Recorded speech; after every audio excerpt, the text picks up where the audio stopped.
evangelho de hoje está no livro de João, no capítulo 10. E ele fala assim: na verdade vos digo que aquele que não entra pela porta do curral das ovelhas, mas sobe por outra porta, é ladrão e salteador. Aquele, porém, que entra pela porta é o pastor das ovelhas.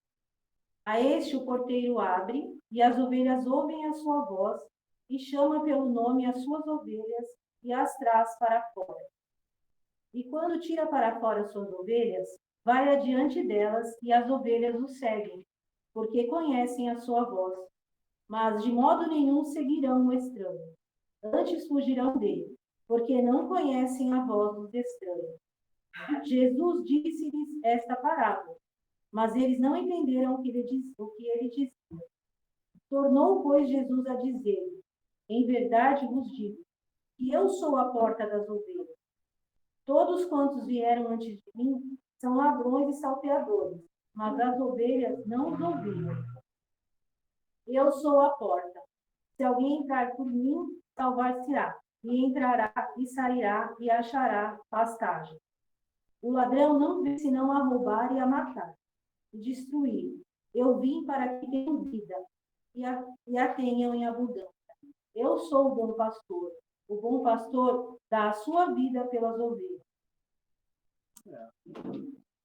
Passagem lindíssima do Bom Pastor, a gente encontra em João, né?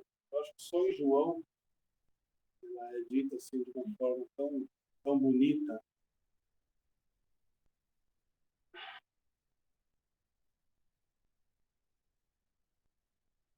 Jesus era uma pessoa extraordinária. Era uma mente muito adiantada e que não tem nada similar, não teve nada similar no planeta até hoje.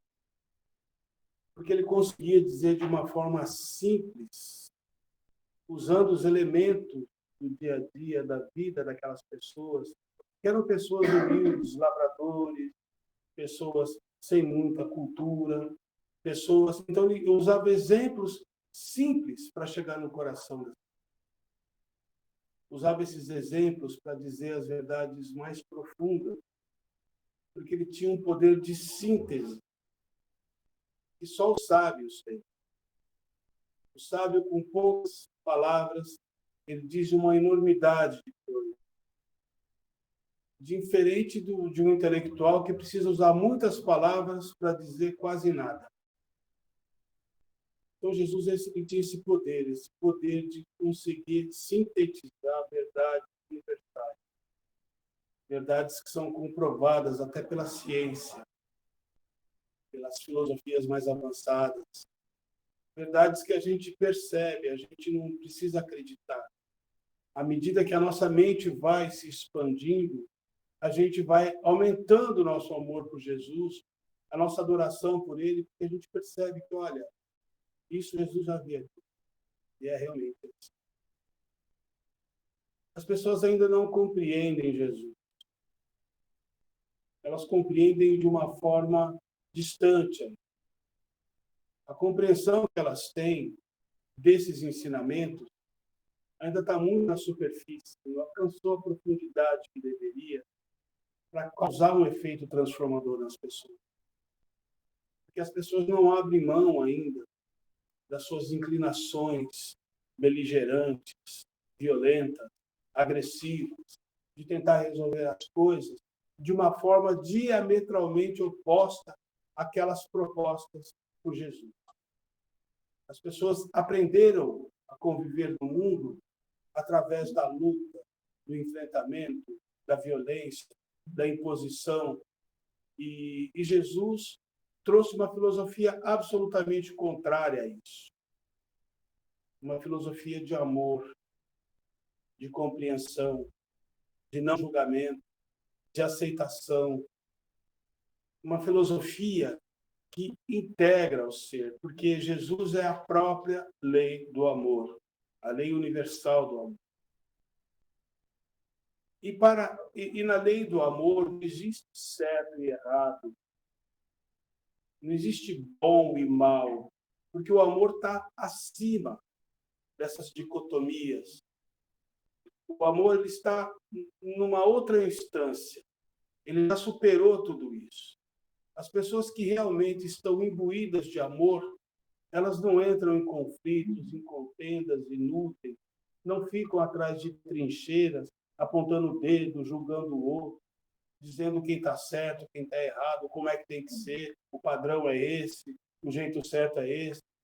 Porque essas pessoas já se desprogramaram, já passaram por um processo de desprogramação e elas conseguem viver uma vida de maior liberdade, de uma paz inabalável.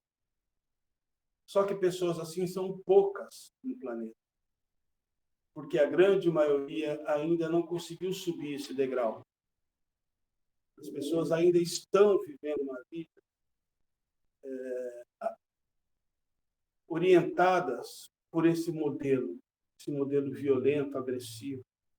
E quando não são agressivos com os outros, são agressivas consigo mesmas. E elas não percebem o quanto são agressivas consigo mesmas e o quanto isso é nocivo, o quanto isso é ruim para elas. Porque estão cheias de sentimentos, de revolta, de arrependimento, de culpa, cheias de coisas que ela não conseguiu superar e que influenciam as suas escolhas, sua postura, a maneira como ela se relaciona com o outro. Porque nós nos relacionamos com o mundo com aquilo que existe dentro da gente. Se você quiser estabelecer uma boa relação com o mundo e com o outro, você precisa estar bem. Então, tudo começa dentro de você. Não começa fora.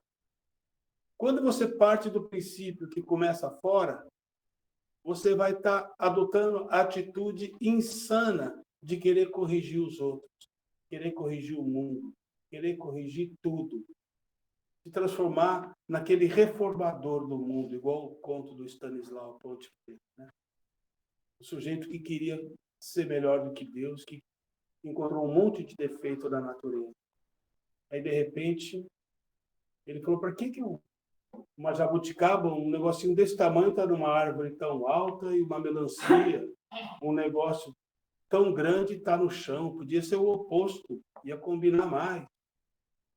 Aí ele dormiu embaixo de uma árvore e caiu uma jabuticaba na cabeça dele.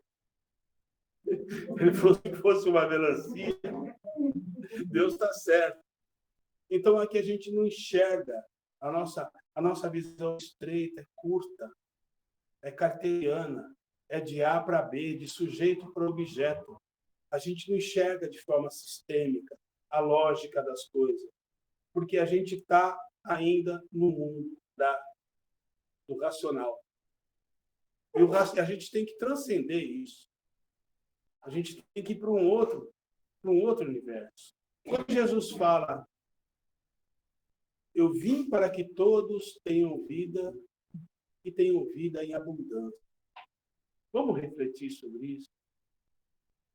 Por que ele usou o exemplo do bom pastor, que as ovelhas seguiam, que as ovelhas ouviam, que as ovelhas obedeciam? Por que ele usou esse exemplo? E por que ele usou também o exemplo do ladrão? Ele não entra pela porta do aprisco, do curral. Ele pula por cima para roubar, para matar. Então, Jesus usou esses dois personagens para falar do mundo, do universo, da própria natureza, de como as coisas funcionam.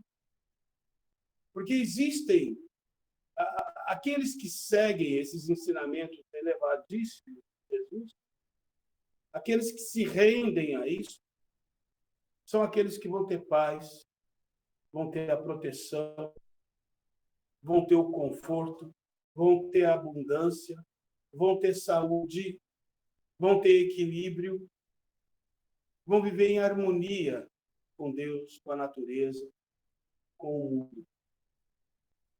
Aqueles que não ouvem esse pastor, aqueles que se rebelam contra essas verdades universais, aqueles que não aceitam serem regidos por pensamentos tão dóceis. Eles acham que eles estão ainda na época mosaica, do dente por dente, olho por olho. Fez isso para mim, eu vou fazer o dobro, vou fazer o mesmo. Se fizer com meu filho, eu faço com o filho dele. Ou se acontecer isso comigo, vai acontecer com ele. Então a gente ainda está no tempo primitivo do pensamento de Moisés.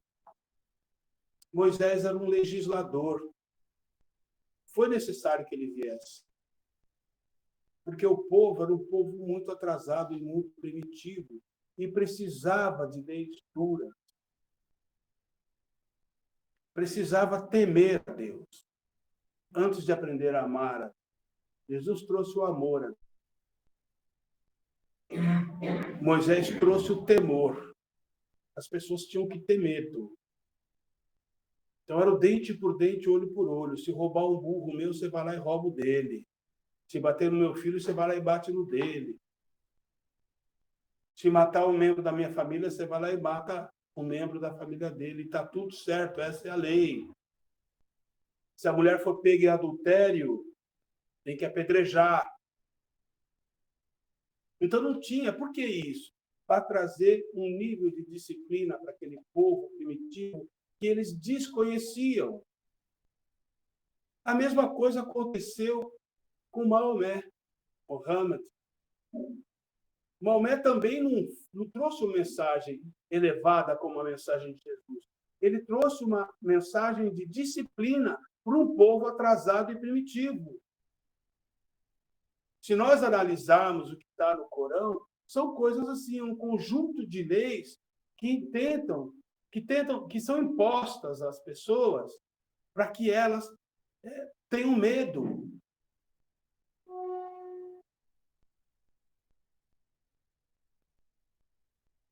Então lá está escrito, você pode ter tantas mulheres. Se tiver uma a mais, é crime. Se você fizer isso, é crime. Você tem que 6 vezes por dia se ajoelhar e rezar para lá. Se você não fizer, você vai ser excomungado, vai sofrer as consequências de tudo isso, pode ser punido. Então, é o tipo de doutrina imposta para trazer uma disciplina que não existia com o povo primitivo. Não tem sentido esse pensamento estar, até hoje, sendo refletido. Não tem sentido as pessoas não se aprofundarem no entendimento de um pensamento muito mais avançado, que é o pensamento de Jesus. E, para mim, o maior filósofo, psicólogo e pensador da história. Porque ninguém consegue contestar nenhuma linha do que ele disse.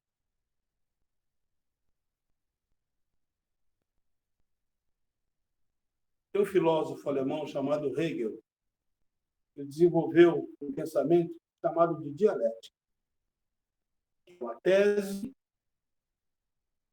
ela representa um pensamento que eu estou defendendo. Aí pode ter uma antítese, que é um outro pensamento contrário, defendido por outra pessoa. Nós vamos juntar esses dois pensamentos para chegar numa síntese. Essa síntese passa a ser uma nova tese, que vai ter uma outra antítese, que vai se juntar, fazer uma síntese. Então, a evolução do pensamento racional passa por isso. Jesus não tem antítese. Ninguém consegue contestar o que Jesus disse, ensinou. Ninguém, sã consciência, consegue dizer, olha, ele está errado nisso. Porque não existe uma ambiguidade no pensamento. Então, as pessoas, elas ainda estão aprendendo sobre Jesus. Elas ainda estão, aos poucos, se aproximando da natureza do pensamento, que é no pensamento passivo de amor. Mesmo os seus seguidores, os seus apóstolos, eles provocaram grandes distorções no ensinamento dele. Porque já era previsto que seria assim mesmo. Na parábola do semeador, quando ele fala que vai enviar um consolador para restaurar tudo aquilo que eu disse. E vai ficar com vocês eternamente. Por que ele disse restaurar? Porque ele sabia que tudo o que ele disse seria distorcido. Distorcido pelas religiões. Distorcidos por aqueles que não compreendiam direito e tentavam interpretar de uma forma adequada ao seu estágio, à sua forma de ver o mundo. Tanto é que um dos papas, se nós buscarmos na história, chamado Urbano II, ele disse aquela célebre frase para aqueles que iam seguir pelas cruzadas: vão e matem em nome de Jesus Cristo. Então, essa é apenas uma das distorções que nós encontramos, feitas não só pela igreja, a igreja não tem culpa. Essa distorção encontra-se em todos aqueles que tentam falar de Jesus sem ter um conhecimento profundo e óbvio e científico daquilo que ele estava ensinando. Esses que tentam ensinar as coisas sem essa compreensão profunda são aqueles que não passam pelo Covid. São aqueles que tentam conduzir esse rebanho de uma outra forma, longe desse pastor. São os ladrões, representados por Deus. Na verdade, são falsos cristos e falsos profetas. Pessoas que desconhecem a profundidade dos ensinamentos de Jesus e tentam ajustar esses ensinamentos aos seus interesses, aos interesses do seu culto, aos interesses da sua iglésias, né? Então, manter as pessoas na mesma ignorância em que eles se encontram. Como o próprio Jesus dizia, são guias de cegos. Cegos guiando cegos. Se um cego guiar outro cego, o que vai acontecer? Os dois vão cair no abismo. Então, é mais ou menos isso. Esse é o papel daqueles que não entram pela porta do aprisco. Aqueles que não se renderam ainda, ou não compreenderam que a mensagem de Jesus é uma mensagem transformadora, que vai exigir de você uma transformação. Se você quiser viver bem, se você quiser viver em paz, sem angústias, sem medos, sem preocupações, sem essa ansiedade, quanto mais você se aproxima, quanto mais expande o seu entendimento sobre a profundidade daquilo que foi dito, mais você vai se libertando dessas coisas. Mais você vai perdendo essas coisas. Mais você vai encontrando a serenidade, a paz, a calma, a tranquilidade, que eu acho que é o objetivo de todo mundo. Todo mundo quer viver bem. Todo mundo quer se livrar dessas angústias, dessas limitações que ele se impôs, que foram impostas pelo mundo. Todo mundo quer viver num nível de liberdade de ser quem ele é, de expressar-se como ele é, de não ter essa preocupação com a avaliação que fazem dele, com aprovações. Todo mundo quer se libertar desses grilhões que foram impostos por tradições, por modelos, pela educação, pela mídia. Você não precisa ser mais nada além daquilo que você já é. Porque o que você é grandioso. O que você é divino. Você só não se deu conta ainda porque você não se relaciona com o que você é. Você se relaciona com uma ideia de si mesmo. Você vive no mundo da imaginação. Ou do futuro. Você cria um personagem para viver nesse futuro. Ou no passado. Ou você cria um personagem para criar com esses problemas, para viver nesses problemas do passado. Esse personagem não existe. Esse personagem não é você.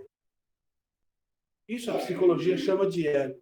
É um personagem atuando em instâncias ilusórias, na imaginação. O aqui e o agora, a aceitação da vida como ela é, com as imposições da própria natureza, com as tarefas que a vida te colocou, com as pessoas que convivem contigo, com o seu dia a dia. É esse nível de aceitação que você tem que desenvolver para poder viver em paz consigo mesmo, em paz com o mundo, para poder expressar e aproximar-se um pouco da essência dos ensinamentos de Jesus, que são ensinamentos de vida em abundância.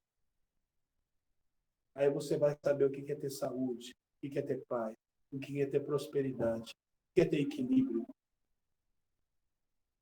Mas enquanto você viver nessas instâncias ilusórias, percebam, quando a gente vai para o passado, qual é o sentimento que surge? É sempre raiva ou ódio. Ou ódio de si mesmo pelas coisas ruins que você fez, ou ódio dos outros pelas coisas ruins que os outros te fizeram. Então você está envolvido com um sentimento negativo, que é o oposto do amor, que é a ausência desse amor. Tudo que está relacionado, tudo aquilo que a gente lembra, tem combustível emocional do ódio. Tudo. Investigue. Tudo. Pode investigar. E depois pode me contestar. E o futuro?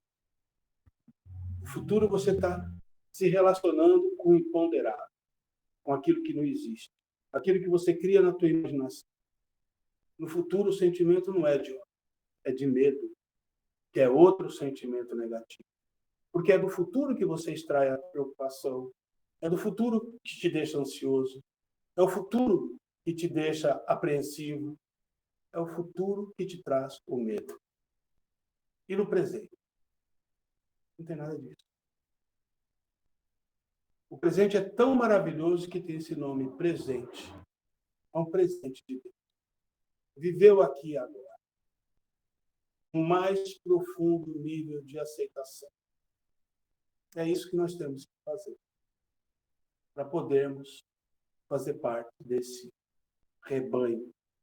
Porque no futuro, como o próprio Jesus diz, seremos todos um só rebanho e um só pastor.